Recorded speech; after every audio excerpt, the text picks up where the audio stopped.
Assalamualaikum warahmatullahi wabarakatuh. Perkenalkan, nama saya Aditya Alfgani dari kelas A Prodi Teknik Perminyakan. Saya ingin menjelaskan tentang hakikat bahasa, ragam dan laras bahasa dari dosen pengampu Dr. Asnawi SPD MPD. Dimulai dari pengertian hakikat bahasa.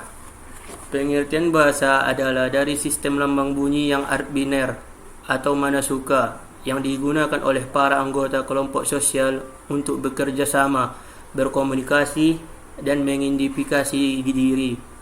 Fungsi utama dari bahasa adalah sebagai alat komunikasi dan interaksi antar manusia. Selain itu, dapat berfungsi sebagai identitas suatu bangsa dan sebagai alat pemersatu.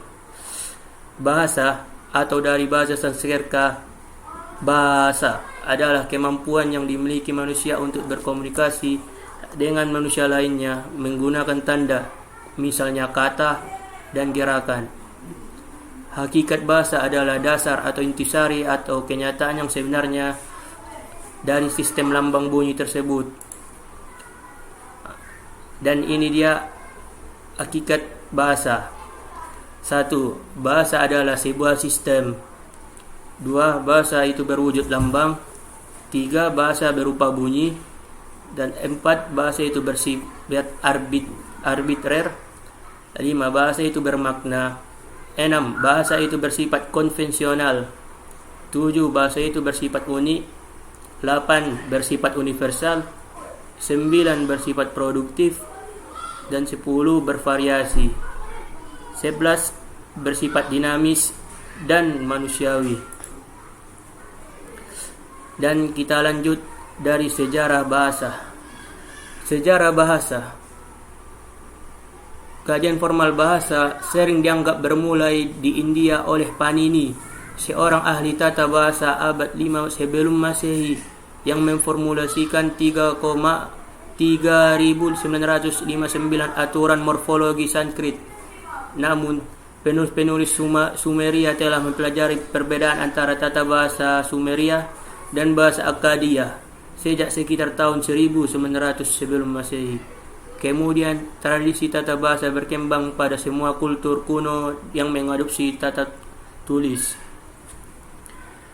Pada abad ke-17, seorang tata bahasa Port Royal dari Prancis mengembangkan ide bahwa tata bahasa, seluruh bahasa merupakan suatu refleksi atas dasar-dasar pemikiran universal, dan oleh karena itu tata bahasa bersifat universal. Pada abad ke-18, linguistik komparatif tumbuh sebagai istilah penggunaan pertama metode komparatif oleh ahli fisiologi, filologi, dan ahli India kuno asal Inggris yang bernama William Jones. Kajian ilmiah bahasa dipertulis dari bahasa Indo-Eropa ke bahasa secara umum oleh Wilhelm von Humboldt. Dan kita berlanjut dari linguistik. Linguistik atau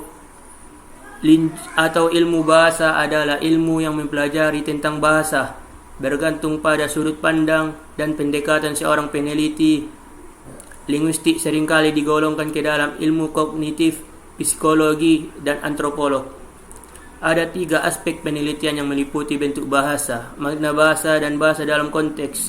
Awal kegiatan yang dikenal dalam deskripsi bahasa telah dikaitkan dengan Panini sekitar 500 sebelum Masehi dengan aliasisnya dari bahasa Sanskerta di Ahtat Yayi. Ada sistem aturan dikenal sebagai tata bahasa yang mengatur komunikasi antara anggota suatu masyarakat tutur tertentu. Tata bahasa dipengaruhi oleh suara dan makna, termasuk morfologi atau pembentukan dan komposisi kata-kata, sintaksis atau pembentukan dan komposisi frasa dan kalimat dari kata-kata ini, dan fonologi atau sistem bunyi.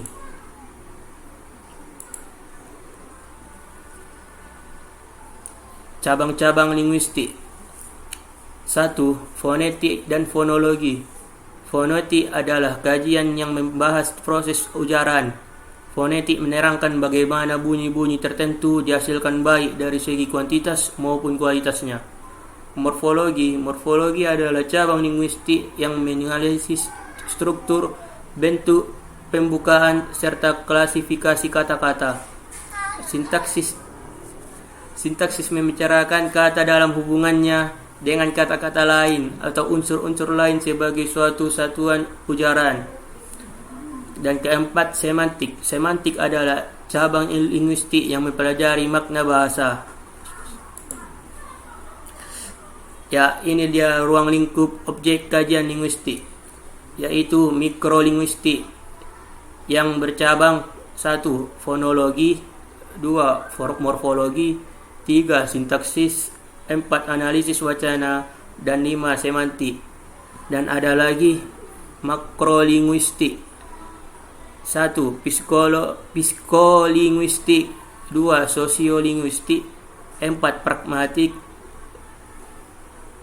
4. Linguistik forensik, dan 5. Leksikografi.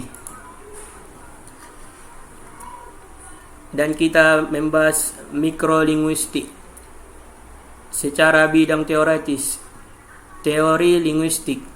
Linguistik teoritis adalah bidang penelitian bahasa atau linguistik yang dilakukan untuk mendapatkan kaidah-kaidah yang berlaku dalam bahasa manusia pada umumnya. 2. Linguistik deskriptif adalah pendekatan linguistik dengan mempergunakan teknik penelitian lapangan dan tata istilah yang sesuai untuk bahasa yang diselidiki. 3. Linguistik historis komparatif adalah cabang linguistik yang meneliti perkembangan bahasa dari satu waktu ke waktu yang lain, mengamati cara-cara perubahan bahasa dan meneliti penyebab perubahan bahasa. Dan kita berlanjut ke makrolinguistik pada bidang interdisipliner. 1. Fonetik, 2. Stilistika, 3. Filsafat bahasa, 4. Psikolinguistik, dan 5. Sosiolinguistik, dan lain-lain.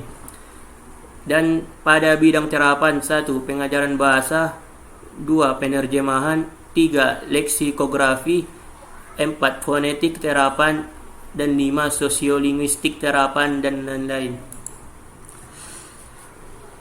Dan kita melanjutkan fungsi bahasa. Fungsi utama bahasa adalah sebagai alat berinteraksi dengan manusia, alat untuk berpikir, serta menyalurkan arti kepercayaan di masyarakat. Selain sebagai alat berkomunikasi maupun berinteraksi, bahasa juga memiliki arti penting sebagai metode pembelajaran pada lingkup bahasa Indonesia, pada bahasa itu sendiri. Fungsi bahasa dapat dibagi menjadi 2 bagian, yaitu 1. Fungsi umum. Bahasa adalah sebagai alat komunikasi dan sosial. Pada dasarnya, bahasa sudah menyatu dalam kehidupan manusia. Dan 2. Fungsi bahasa secara khusus adalah mengadakan hubungan dalam pergaulan sehari-hari. Ya, ini dia bidang-bidangnya fungsi bahasa Indonesia. Kita berlanjut pada ragam dan laras bahasa. Dari pengertian, ragam bahasa adalah variasi bahasa yang terbentuk karena pemakaian bahasa. Dan laras bahasa adalah ragam bahasa yang digunakan untuk suatu tujuan atau pada konteks sosial tertentu. Contohnya, jika dalam penulisan karya sastra seperti puisi dan pantun, maka laras bahasa yang digunakan adalah laras puisi ataupun laras pantun. Sebaliknya, jika dalam hal penulisan ilmiah, maka laras bahasa yang digunakan maka adalah laras ilmiah. Perkembangan laras bahasa yang paling terkemuka diajukan oleh Jus tahun 1961 yang membagi 5 laras bahasa menurut derajat keformalannya, yaitu ialah beku atau frozen, resmi atau formal, konsultatif atau konsultatif, 4. Santai atau casual, dan akrab atau intimate. Dan kita berlanjut pada kedudukan bahasa Indonesia. Sebagai bahasa negara, bahasa Indonesia berfungsi sebagai bahasa resmi kenegaraan, bahasa pengantar pendidikan, alat perhubungan tingkat nasional, dan alat pengembangan kebudayaan, ilmu pengetahuan, dan teknologi. dan fungsi bahasa Indonesia adalah sebagai lambang kebanggaan, kebangsaan, identitas nasional, alat perhubungan antar warga, antar daerah, antar budaya, serta alat pemersatu suku, budaya, dan bahasa di Nusantara. Bahasa Indonesia sebagai bahan negara, Undang-Undang tahun 1945, bab ke-15, pasal 36. Bahasa Indonesia. 1. Bahasa Indonesia juga berkedudukan sebagai bahasa negara. Hal ini tercantum dalam Undang-Undang Dasar tahun 1945, tercantum pasal-pasal khusus bab 15 pasal 36. Jadi dapat disimpulkan jika kedudukan bahasa Indonesia adalah bahasa nasional dan bahasa negara. Bab 15 pasal 36 dalam Undang-Undang tahun 1945 menegaskan bahwa bahasa negara ialah bahasa Indonesia. Sebagai bahasa negara, fungsi bahasa Indonesia adalah sebagai bahasa dalam penyelenggaraan administratif negara, seperti dalam penyelenggaraan pendidikan dan sebagainya. Dan ini dia kedudukan BI atau bahasa Indonesia. 1. Di bab 15 pasal 36 adalah bahasa negara adalah bahasa Indonesia. Kedua, kedudukannya bahasa Indonesia sebagai bahasa nasional. 2. Bahasa Indonesia sebagai bahasa negara. Bahasa nasional bersumber pada Sumpah Pemuda, bersumber pada Undang-Undang tahun 1945.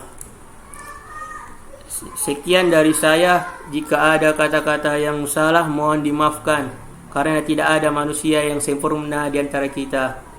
Wabillahi taufik wal hidayah. Assalamualaikum warahmatullahi wabarakatuh.